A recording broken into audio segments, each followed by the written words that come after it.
Hello beautiful people, welcome back to my channel the cool vlogging Guru. ఏంటి video మళ్ళీ వస్తుంది అనుకుంటున్నారు కదా? చెప్పాను కదండి, వీక్కి 2 వీడియోస్కైనా పెట్టడానికి ట్రై చేస్తాను అని. సో మళ్ళీ మంచి వీడియోతో మీ ముందుకు వచ్చాను. ఇది వచ్చేసి సండే వ్లాగ్. మనం మార్నింగ్ లేచిన వెంటనే కొంచెం రిఫ్రెష్మెంట్ కోసం టీ తాగడానికి కాస్త ఆ మొక్కల దగ్గరికి అటు ఇటు వెళ్ళి తిరుగుతున్నా. మామూలు టైంలో కుదరదు కదా, మన హాలిడే టైంలో కొంచెం ఫ్రీగా రిలాక్స్గా అవ్వడానికి కాసేపు అటు ఇటు తిరుగుతూ టీ తాగుతున్నా. అండ్ టీ తాగేసిన తర్వాత కర్రీకి వెళ్ళాలి. మా హస్బెండ్ నేను వెళ్తున్నాము కర్రీకి. అయితే ఫిష్ తీసుకుందాము. ఈ క్లైమేట్కి అసలే తుఫాను కదా. ఎలా ఉంది మీ సైడ్ అంతా ఎలా ఉంది? మన రాజమండ్రి సైడ్ అయితే అలా తుప్పలు పడుతున్నాయి. సో ఇప్పుడైతే దోశ వేసుకుంటున్నాను.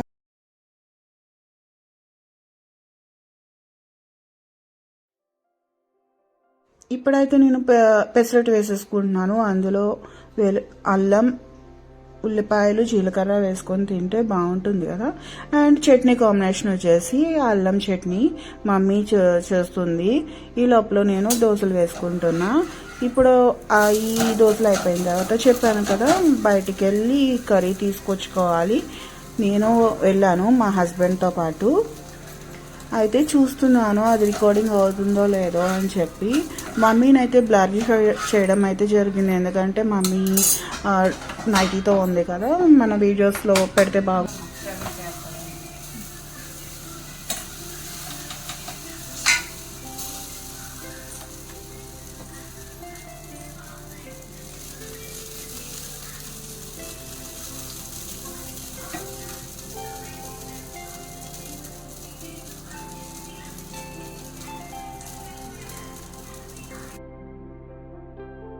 అందరికీ దోశలు వేసేసాను. చెప్పాను కదా, మమ్మీ అల్లం చట్నీ చేసింది. సో నేను కూడా అది వేసుకొనే తినేస్తాను. అల్లం చట్నీ మటుకి చాలా స్పైసీగా, కొంచెం స్వీట్గా కూడా బాగుంది. మమ్మీ బెల్లం వేసి చేసింది. సో అది తినేసిన తర్వాత చలో టు మార్కెట్.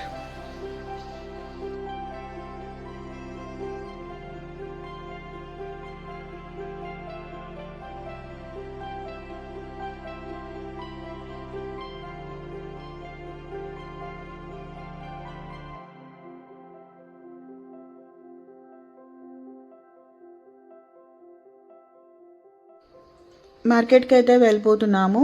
సో ఇది వచ్చేసి పుష్కర్ ఘాట్ అటు సైడ్కి మనకి ఫ్రెష్గా చేపలు పడతారు. అక్కడైతే మనకి గోదావరి చేపలు చాలా రుచిగా ఉంటాయి కదా. సో అక్కడికి తీసుకుందామని చెప్పి వెళ్ళిపోతున్నాము. అండ్ గోదావరి చూసారా ఎంత కూల్గా ఉందో? చూసేయండి ఈ వీడియోని. మళ్ళీ నేను మధ్యలో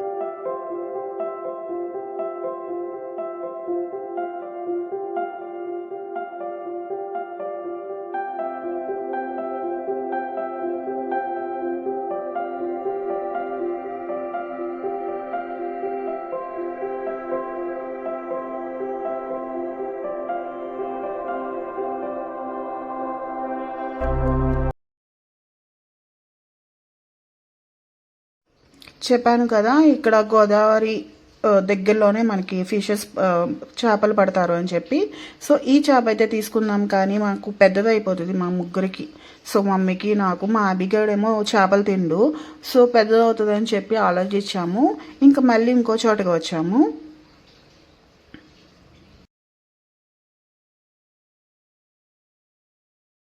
ఉల్లిపాయలు కోసేస్తున్నాను. మమ్మీయే ఉంటుంది కర్రీ.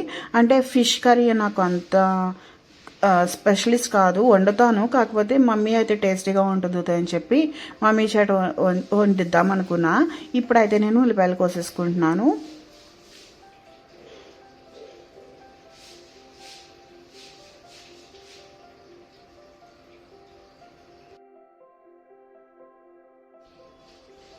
ఇక్కడ బాణీ పెట్టేసి అందులో కొంచెం ఆయిల్ వేసుకొని ప్రాసెస్ అంతా మనకు తెలిసిందే, కాకపోతే మీకు ఒకసారి మమ్మీ ఎలా చేస్తుందో మీకు చూపిస్తున్నాను.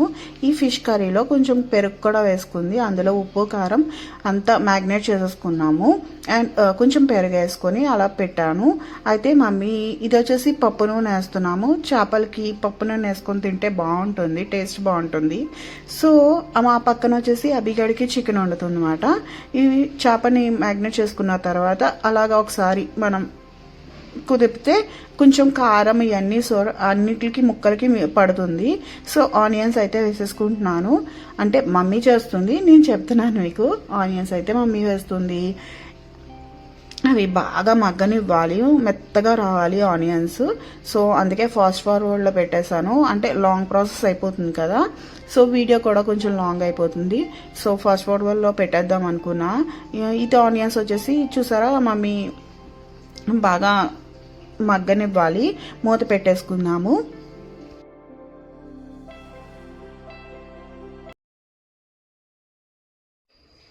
ఫిష్ ఫ్రై కూడా చేస్తుంది. కొన్ని ముక్కలు తీసాము, దానికి కూడా ఏదైతే మసాలా ఫిష్కి ఇచ్చేసామో దాన్నే మనం దానికి కూడా బాగా పట్టనివ్వాలి. అందులో కొంచెం నిమ్మకాయ కూడా పిండుకోవచ్చు. ఈ లోపల ఫిష్ కర్రీ కారం ఉంటుంది కదా, అదే ఏమంటారు గరం మసాలా, ఫిష్ మసాలా, అది అయితే వేసేస్తుంది మమ్మీ దానిపైన.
మనం ఫిష్కి మసాలా చేసుకుంటాం కదా, వెల్లుల్లిపాయలు, ఇంకోటి వచ్చేసి అల్లం, జీలకర్ర, ఇంకా కొన్ని ఇంగ్రీడియంట్స్ వేసి మనం మసాలా చేసుకున్నాము.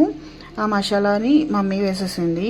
కొంచెం మసాలా పచ్చివాసన పోయేదాకా మగ్గనివ్వాలి ఆయిల్లో. ఈ మసాలా మీకు రెసిపీ కావాలి అనుకుంటే నా కామెంట్ సెక్షన్లో టైప్ చేసేయండి. మీకు ఫుల్ ఏదైతే మమ్మీ వేసిందో ఆ మసాలా మొత్తం మీకు ఫుల్ నేను డిస్క్రిప్షన్లో పెడతాను. అండ్ ఇది వచ్చేసి బాగా మగ్గనిచ్చిందా. పక్కన చికెన్ ప్రాసెస్ ఏమీ చెప్పట్లేదు. ఈ ప్రాసెస్ అయితే నేను పెట్టట్లేదు, ఎందుకంటే ఆల్రెడీ నాకు బ్యాక్ వీడియోస్లో అయితే ఆల్రెడీ నేను చికెన్ కర్రీ ఎలా చేశానో మీకు చూపించాను. మీకు కావాలి అనుకుంటే ఆ వీడియో ఒకసారి చూసేయండి. అండ్ దీంట్లో కొంచెం పంచదార వేసింది మమ్మీ. పంచదార వేస్తుంది కర్రీస్లో అన్నిటిలో, కొంచెం పంచదార చల్లుకుంటాం మేము, బాగుంటుంది.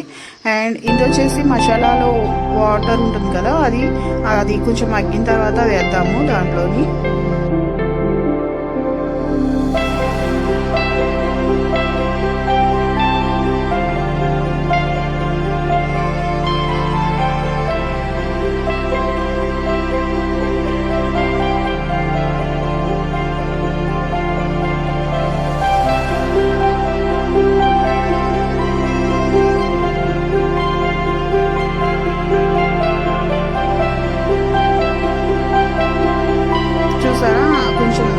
ఆనియన్స్ అన్ని బాగా మెత్తగా అయినాయి, బాగా మసాలా కూడా బాగా మగ్గింది.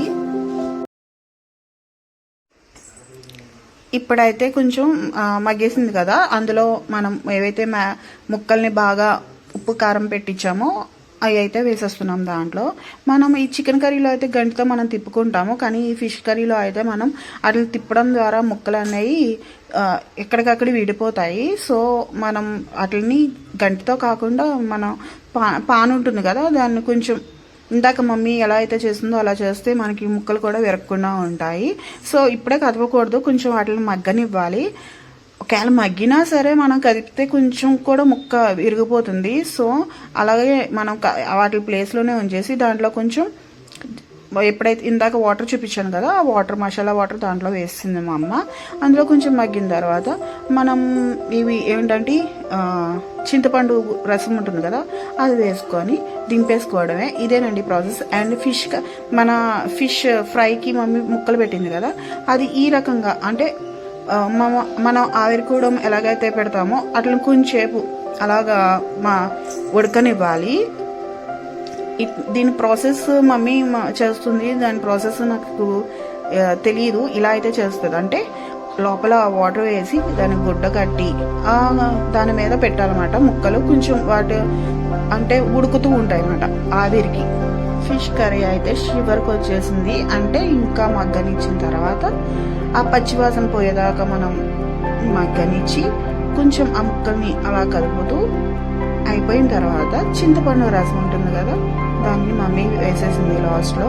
ఇంకంతే ఫిష్ కర్రీ ప్రాసెస్ అంతే. అండ్ ఇప్పుడు వచ్చేసి వేసుకుని చూసారా చింతపండు రసం, అలాగ పుల్లపుల్లగా, అంటే మనకు ఆల్రెడీ కొంచెం వర్షం వస్తుంది కాబట్టి ఆ వెదర్లో మనం అలా పుల్లపుల్లగా వేడివేడిగా తింటే ఫిష్ కర్రీ సూపర్ ఉంటుంది. గోదావరి చేపలు అంటే ఇంకా చాలా రుచిగా అనిపిస్తాయి. సో అలా చింతపండు వేసుకొని ఒకసారి ముక్కల్ని అలాగా కలిపేసుకుందాము. ఫిష్ని అలా కలపాలంటే నాకు ఎంత భయం అంటే ఏది మాత్రం విడిపోతాయేమో అని. ముళ్ళులు ఉంటాయి కదా, గబుక్కున మనం తిన్నా సరే లోపలికి వెళ్ళిపోయి, అందుకనే జాగ్రత్తగా చేసుకోవాలి. అంతే, కొంచెం సేపు మగ్గ నుంచి దింపేసుకుందాం.